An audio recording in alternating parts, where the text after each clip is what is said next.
Je ne sais pas si vous vous souvenez de cette sensation magique, enfant, quand vous regardiez par la fenêtre de la voiture et que la lune semblait vous suivre où que vous alliez. C'était pas juste une impression pour votre jeune esprit, c'était vraiment la vérité. La lune vous suivait réellement, peut-être même qu'elle vous avait choisi vous spécialement, parmi tous les autres. Et puis un jour, quelqu'un vous a expliqué que la lune est si lointaine que son mouvement apparent est imperceptible sur de courtes distances. Et ce qui semblait être une relation personnelle entre vous et la lune, eh bien en fait c'était un simple effet de perspective. Cette révélation a probablement transformé votre compréhension du monde. Souvent je repense à ce moment et je me demande quelles sont mes lunes qui me suivent aujourd'hui. C'est quoi ces compréhensions que je tiens pour absolues, mais qui, vues depuis une conscience plus évoluée, apparaîtraient aussi naïves que mon interprétation enfantine du mouvement lunaire. Non pas que ma perception actuelle soit fausse ou moins valable, elle est simplement adaptée à mon stade de développement présent, tout comme l'était ma vision enfantine avec la Lune, mais elle reste relative par rapport à des perspectives de stades de conscience plus vastes et plus profonds. Et bien dans cette vidéo, on va explorer ensemble les stades d'évolution de la conscience à l'échelle individuelle. Ce voyage fascinant que nous parcourons tous à notre propre rythme. On verra comment notre façon de percevoir le monde et de raisonner et de donner du sens à notre expérience se transforme radicalement au fil de notre développement. Des premières perceptions égocentriques de l'enfance jusqu'aux perspectives plus complexes et intégratives de l'âge adulte, chaque stade apporte sa propre vision du monde, ses propres défis et ses propres dons. Comprendre ces stades nous permet non seulement de mieux nous situer dans notre propre parcours, mais aussi d'accueillir avec plus de compassion, de compréhension aimante, les différentes manières dont les autres perçoivent et interprètent la réalité. Allez, c'est parti, je vous invite à embarquer avec moi pour cette exploration des territoires de la conscience humaine.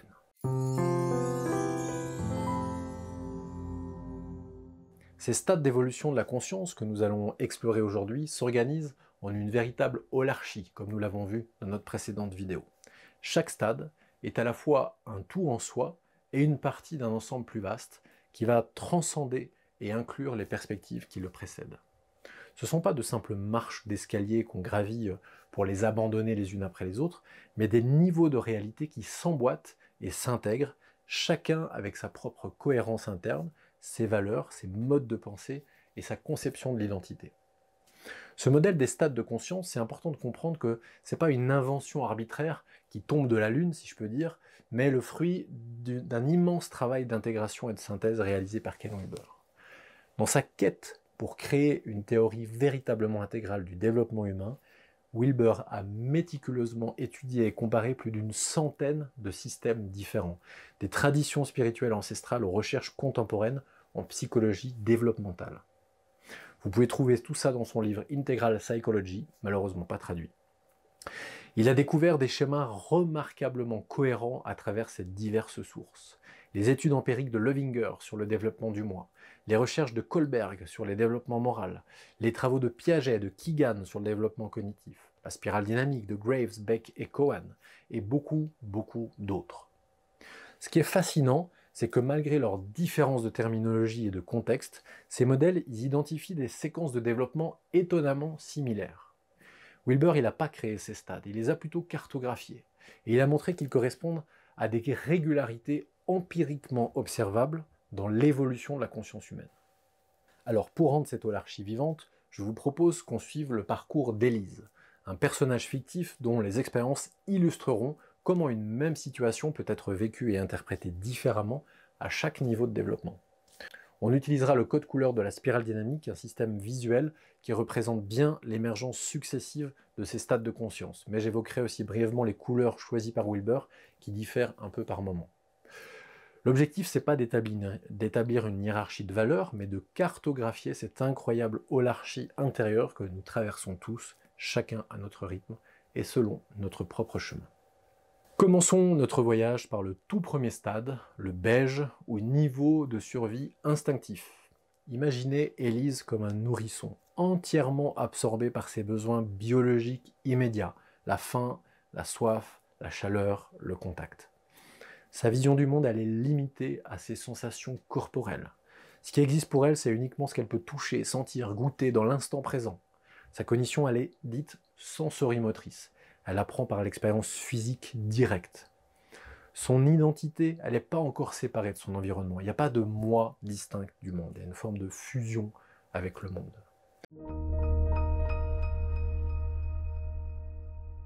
En réalité, il n'y a que très peu d'adultes qui fonctionnent principalement à ce niveau. Moins de 0,1% de la population mondiale selon les estimations. On peut l'observer dans certains cas extrêmes, comme des situations de traumatisme sévère, de famine, ou chez des personnes en état végétatif ou souffrant de pathologies neurologiques profondes. Pour le reste d'entre nous, cette conscience beige, elle peut temporairement reprendre le dessus lors d'une crise grave. Pensez par exemple à une personne qui serait perdue dans un désert et pour qui l'eau deviendrait l'unique obsession. Ce stade, il représente notre fondation biologique, notre connexion aux instincts de survie qu'on partage avec tous les êtres vivants. Les dons de ce stade, c'est l'ancrage dans le corps, la perception directe, non filtrée par les concepts. Et les limites de ce stade, elles sont assez évidentes. Sans les structures plus complexes qui vont émerger plus tard, on serait incapable de coopérer, de planifier ou de créer la culture. Mais ce niveau, il reste toujours présent en nous, transcender et inclure. C'est comme une fondation invisible, mais essentielle de notre conscience. Alors, continuons notre exploration avec Élise, qui évolue maintenant vers le stade violet, ou la conscience magique animiste. Imaginons-la entre 10 mois et 2 ans, une période fascinante où elle découvre le monde, alors que son langage n'est pas encore pleinement développé. Cette absence relative de mots pour conceptualiser son expérience, elle a des implications profondes. Sans les catégories et les distinctions que le langage permettra plus tard, Élise, elle vit dans un univers d'impressions directes, de sensations et d'émotions brutes. Sa vision du monde, elle est indifférenciée, peuplée de forces mystérieuses qui semblent animer toutes les choses qui sont autour d'elle. Sans les mots pour distinguer clairement le vivant du non-vivant, tout objet qui bouge, qui fait du bruit ou qui a un impact émotionnel peut sembler doté d'intention ou d'âme. Son doudou la réconforte parce qu'il possède un pouvoir spécial. Et les objets familiers autour d'elle, ils ont une présence presque vivante. Ce que je trouve assez fascinant, c'est que l'absence de structure rationnelle à ce stade, l'absence de développement du mental, il représente d'un côté une limitation cognitive, mais de l'autre, il permet aussi une certaine perméabilité et une ouverture à des dimensions de la réalité que notre pensée rationnelle tend à filtrer plus tard. Cette cognition préverbale et préopératoire ne distingue pas nettement les causes et les effets, et les frontières entre le soi et le non-soi restent très floues. L'identité d'Élise commence à se former, mais elle reste profondément fusionnée avec sa famille. Elle existe principalement comme une extension de ses parents et de son groupe familial. Aujourd'hui, on estime à peu près à 10% de la population mondiale adulte comme fonctionnant principalement à ce niveau violet, notamment dans certaines sociétés traditionnelles où les croyances animistes et les rituels régissent la vie quotidienne. Pour nous tous, ce stade, il ressurgit dans nos moments d'expérience directe, non médiatisés par le langage. Par exemple, devant un coucher de soleil majestueux, lors d'une communion musicale intense ou face à l'inexplicable. Les dons précieux de ce stade, c'est l'imagination débordante, le sens de l'émerveillement et la connexion émotionnelle directe avec le monde. Ces limites, elles apparaissent dans la difficulté à communiquer et à organiser l'expérience sans structure linguistique adéquate. Ce niveau violet, il reste une part vitale de notre psyché. Il est gardien de notre capacité d'émerveillement et de l'ouverture aux dimensions invisibles du monde qui nous entoure. Alors, on poursuit avec Élise, qui entre maintenant dans le stade rouge, ou la conscience impulsive égocentrique. On la retrouve entre 3 et 6 ans à tenir fièrement tête à ses parents en disant « non, non, non », en piquant les jouants de son frère en disant « c'est à moi » et en affirmant de toutes les manières possibles « je peux le faire toute seule ». Sa vision du monde, elle s'est transformée, elle a découvert son pouvoir personnel et son autonomie.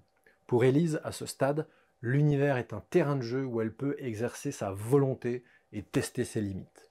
Elle vit dans l'instant présent, elle est guidée par ses désirs immédiats, ses impulsions.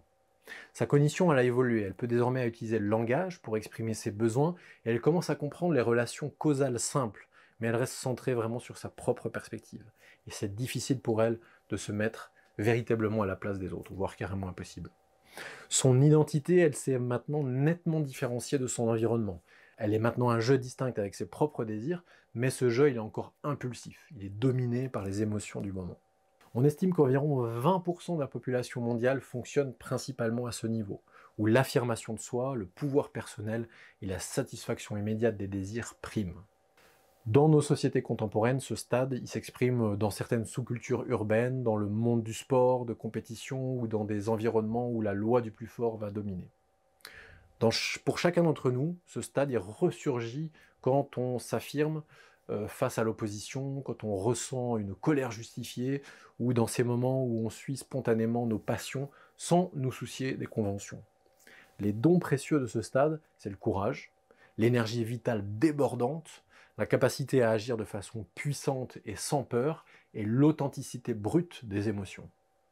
Ces limites, elles se manifestent dans l'impulsivité, l'incapacité à considérer les conséquences à long terme et la difficulté à coopérer dans des systèmes complexes. Ce niveau rouge, il demeure une ressource essentielle tout au long de notre vie et il nous permet de défendre nos frontières et d'accéder à notre puissance personnelle quand les circonstances l'exigent. Beaucoup de personnes qui sont dans des stades plus avancés, qu'on va voir après, vert, jaune, voire un peu plus, sont malheureusement coupées des ressources de ce stade rouge et ça peut poser vraiment de grandes difficultés dans la vie de tous les jours. Ces trois premiers stades, beige, violet et rouge, constituent ensemble ce que Wilber appelle la phase pré-personnelle ou pré-conventionnelle du développement. Cette appellation elle est significative, elle veut dire que ces stades ils émergent avant la formation complète de la personne socialisée et avant l'intériorisation des conventions sociales. À ce niveau de développement, l'individu il n'a pas encore pleinement intégré les normes collectives et les structures sociales qui vont caractériser les stades suivants. L'accent il est mis sur la survie, sur les besoins immédiats et l'affirmation de soi plutôt que l'appartenance sociale ou la conformité aux règles. Cette phase pré-personnelle elle représente la fondation sur laquelle s'édifieront ensuite les stades personnels ou conventionnels, bleu, orange et vert, où l'individu s'intègre progressivement dans des systèmes sociaux de plus en plus complexes, et plus tard encore au stade transpersonnel ou post-conventionnel, jaune, turquoise et au-delà. La conscience transcende à ce moment-là les limites de l'ego personnel, tout en l'incluant, permettant une perspective intégrative qui embrasse à la fois l'individuel et le collectif. Comprendre cette progression, ça va nous aider à saisir comment chaque stade constitue à la fois un aboutissement et une préparation nécessaire pour le suivant. Alors revenons à Élise qui arrive maintenant dans le stade bleu, le premier stade de la phase personnelle, qu'on appelle la conscience conformiste mythique. On la retrouve donc entre 7 et 12 ans à peu près. C'est une élève appliquée qui a intériorisé les règles de la classe, qui s'efforce de répondre aux attentes de ses enseignants, de ses parents. Sa vision du monde s'est vraiment transformée. Elle comprend maintenant qu'il existe un ordre social plus grand qu'elle, avec des règles qui donnent structure et sens à la vie collective. Pour Élise, à ce stade, l'univers est organisé selon un plan précis, où chaque chose et chaque personne a une place et un rôle déterminé. Sa cognition a franchi un pas décisif. Elle est entrée dans ce qu'on appelle la pensée opératoire concrète, capable de logique, de classification, de compréhension des points de vue d'autrui, même si c'est toujours ancré vraiment dans le concret. Son identité, elle s'est élargie pour inclure son appartenance à des groupes, la famille, les groupes de copines, et pour elle, c'est vraiment important. C'est ça qui lui donne un sentiment de sécurité. On estime qu'environ 40% de la population mondiale fonctionne principalement à ce niveau, où l'ordre, le respect des traditions, la loyauté au groupe et l'obéissance à l'autorité légitime sont des valeurs cardinales. Ce stade il est particulièrement visible dans les institutions religieuses traditionnelles, les organisations militaires, les systèmes éducatifs classiques et les sociétés où la tradition reste prédominante. Pour chacun d'entre nous, ce stade il se manifeste quand on ressent le confort des rituels familiers, quand on défend des principes moraux clairs, ou quand on trouve du réconfort dans l'appartenance à une communauté qui partage les mêmes valeurs que nous. Les dons précieux de ce stade, ce sont le sens de l'engagement, la discipline, la stabilité émotionnelle, et aussi la capacité à différer la gratification pour un bien supérieur. Les limites, c'est la rigidité des croyances, la tendance au conformisme et la difficulté à questionner les autorités établies. Ce niveau bleu, il demeure une structure essentielle tout au long de notre vie. Il nous permet de maintenir l'ordre social et de préserver toutes les structures qui donnent continuité et stabilité à notre existence collective. Bien, on continue avec Élise qui accède maintenant au stade orange, la conscience rationnelle moderne. On la retrouve donc adolescente, puis jeune adulte, qui explore activement ses propres voies et qui remet en question les vérités héritées. Sa vision du monde, elle a subi de nouveau une transformation majeure. Elle voit désormais l'univers comme un système complexe mais compréhensible, qui fonctionne selon des lois rationnelles, que l'intelligence humaine peut découvrir et exploiter. Pour Élise, à ce stade, le progrès, il est possible. Les problèmes, ils ont des solutions. Et le succès, il dépend davantage de la compétence et de l'effort, du travail, que de l'obéissance aux traditions. Sa cognition, elle a atteint le niveau des opérations, ce qu'on appelle les opérations formelles. Elle peut penser de manière abstraite, formuler des hypothèses, tester des théories et considérer de multiples perspectives. Son identité, elle s'est individualisée. Elle se définit maintenant par ses propres réussites, ses qualifications et sa capacité à définir ses propres objectifs indépendamment des attentes collectives. Actuellement, c'est environ 30% de la population mondiale qui fonctionne principalement à ce niveau, un peu plus dans les pays occidentaux. Ce niveau où l'innovation, l'efficacité, la réussite individuelle et la pensée stratégique sont valorisées. Ce stade, il domine dans les entreprises modernes, les milieux scientifiques et technologiques, les économies de marché. Pour chacun d'entre nous, ce stade il va s'activer lorsque nous analysons rationnellement un problème, lorsqu'on élabore des stratégies pour atteindre nos objectifs, quand on cherche à optimiser nos performances. Les dons précieux de ce stade, c'est l'esprit critique, l'innovation, l'autonomie intellectuelle et la capacité à créer des solutions pragmatiques fondées sur des éléments factuels. Les limites, ils vont se manifester dans un matérialisme excessif, un individualisme et un esprit de compétition complètement exacerbé, et la tendance à négliger les dimensions émotionnelles, spirituelles et écologiques de l'existence. Ce niveau orange, il est vraiment le pilier de la modernité. Il continue d'être une ressource essentielle pour naviguer dans un monde complexe et en évolution rapide, et il nous permet d'adapter nos comportements en fonction des résultats plutôt que des dogmes. On continue et on accompagne maintenant Élise qui évolue vers le stade vert, la conscience pluraliste postmoderne. On la retrouve en tant que jeune adulte, sensibilisée aux injustices sociales, à l'écologie et à la diversité culturelle. Sa vision du monde, elle s'est considérablement élargie. Elle perçoit désormais la réalité comme un réseau complexe d'interrelations où le contexte et la perspective déterminent la vérité. Pour Élise, à ce stade, il n'y a pas une vérité objective unique, comme le pense le orange, mais une multiplicité de perspectives également valables, chacune façonnée par son contexte culturel et historique.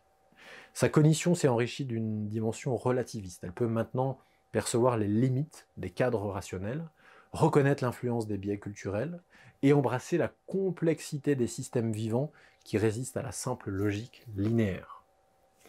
Son identité, elle s'est élargie pour devenir plus fluide et relationnelle. Elle se définit non seulement par ses réalisations individuelles, mais aussi par ses appartenances à différentes communautés et par sa conscience sociale. On estime environ 10 à 15% de la population mondiale fonctionne principalement à ce niveau, où l'inclusion, l'égalité, la diversité et le dialogue sont des valeurs centrales. Ce stade, il est particulièrement présent dans les milieux universitaires en sciences humaines, les ONG, les mouvements sociaux progressistes et les communautés alternatives.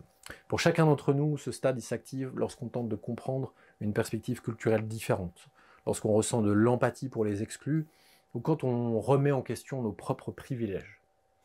Les dons précieux de ce stade, c'est la sensibilité aux différences, la capacité à faciliter la réconciliation entre divers points de vue et l'attention portée aux dimensions humaines souvent négligées par les approches purement rationnelles.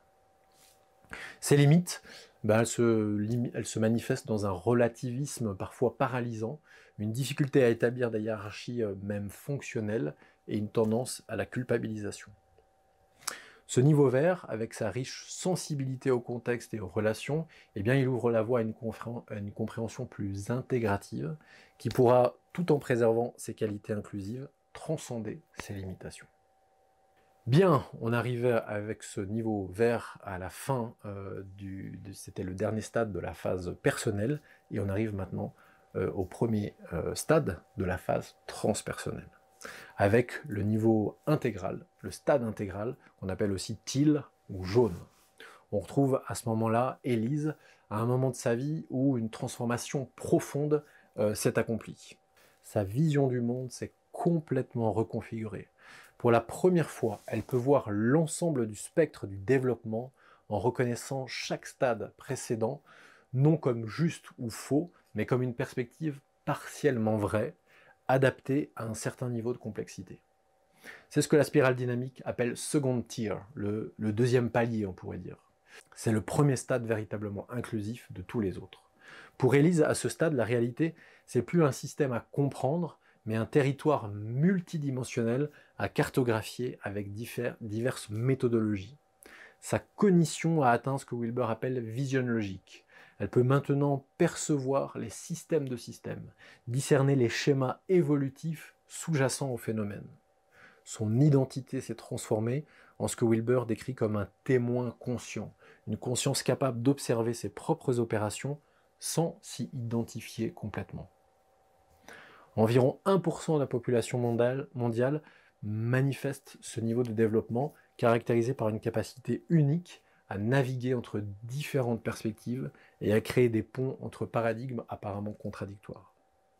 Les dons précieux de ce stade sont la flexibilité cognitive, la capacité d'intégration des paradoxes et une conscience métaparadigmatique qui transcende et inclut les modes de pensée antérieurs.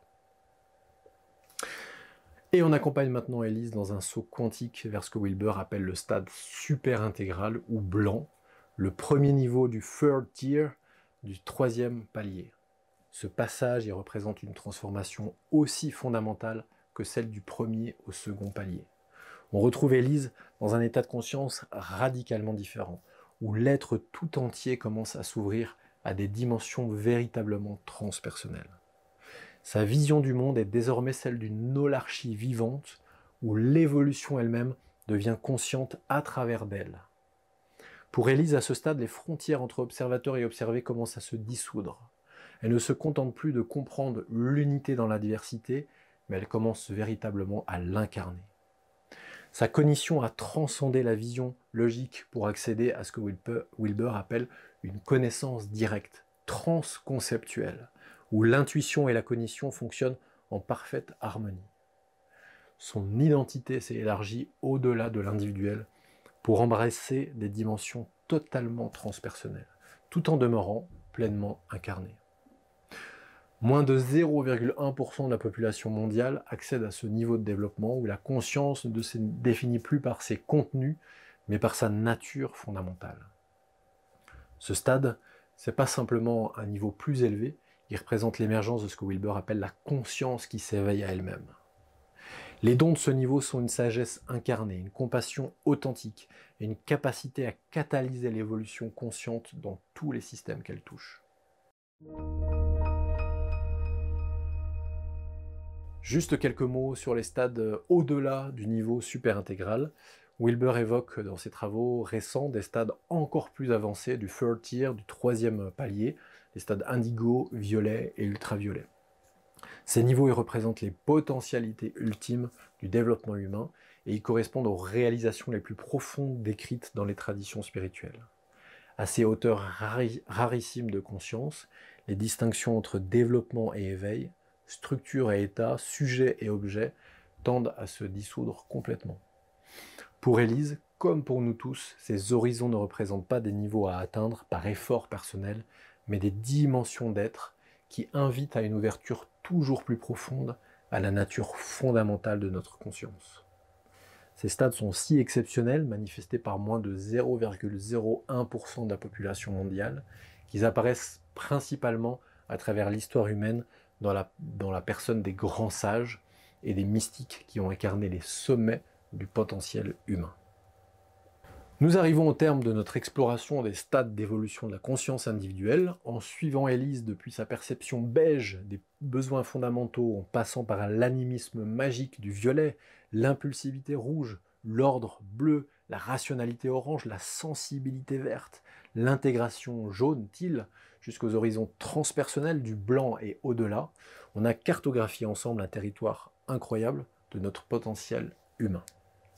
Comprendre ces stades n'est pas qu'un exercice intellectuel, c'est une clé fondamentale pour naviguer dans notre monde complexe. Cette compréhension, elle nous permet de reconnaître que les conflits qui déchirent nos sociétés sont souvent des collisions entre différentes visions du monde, chacune cohérente à son propre niveau. Elle nous offre aussi une carte précieuse pour notre propre développement. Elle nous aide à identifier nos zones de croissance potentielle et à honorer le chemin déjà parcouru.